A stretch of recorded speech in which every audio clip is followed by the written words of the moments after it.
এসে গেল বাগদেবীর আরাধনার দিন। ঘরে ঘরে হবে সরস্বতী পুজো, বাড়িতে বাড়িতে চলছে পুজোর আয়োজন। এখানে জেনে নিন পুজোর নিয়ম ও বিশেষ কিছু মন্ত্র। পুজোর নিয়ম: সরস্বতী পুজোর দিন সকালে উঠে স্নান সেরে শুদ্ধ বস্ত্র পরুন। তবে পুজোর আগে শরীর ও মনের শুদ্ধির জন্য এদিন নিম ও হলুদ বাটা মাখার রীতি প্রচলিত রয়েছে বহু যুগ আগের থেকে।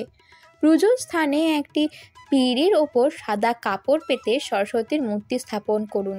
মূর্তির সামনে জল ভর্তি ঘট বসিয়ে তার ওপরে রাখুন আম্রপত্র, এরপর তার ওপর পান পাতা রেখে দিন। পুজোর স্থানে একপাশে হলুদ, কুমকুম, চাল, সাদা ও বাসন্তী রঙের ফুল মালা দিয়ে সাজিয়ে রাখুন। কুল সহ নানা প্রকারের ফল রাখতে কিন্তু ভুলবেন না একদম। উল্লেখ্য যে কুলই সরস্বতী পুজোর প্রধান ফল। ঠিক এই কারণেই সরস্বতী পুজোর আগে কুল খাওয়ার রীতি প্রচলিত নয়, বরং পুজোর অঞ্জলির পরই সাধারণভাবে প্রসাদ হিসেবে কুল খাওয়া প্রয়োজন। সরস্বতী মূর্তির একপাশে রাখুন দোয়াত, খাগের কলম ও বই।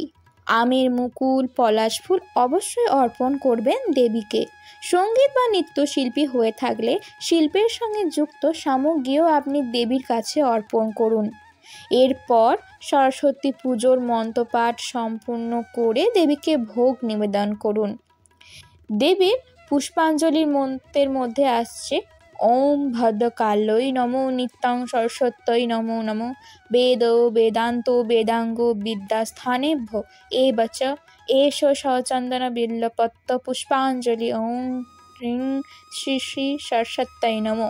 প্রণাম মন্ত্র হিসেবে আপনারা উচ্চারণ করতে পারেন: ওম জয় জয় দেবী চরাচর সারে, কুচযুগ শোভিত মুক্তাহারে, বীণা রঞ্জিত পুস্তক হস্তে, ভগবতী ভারতী দেবী নমস্তুতে।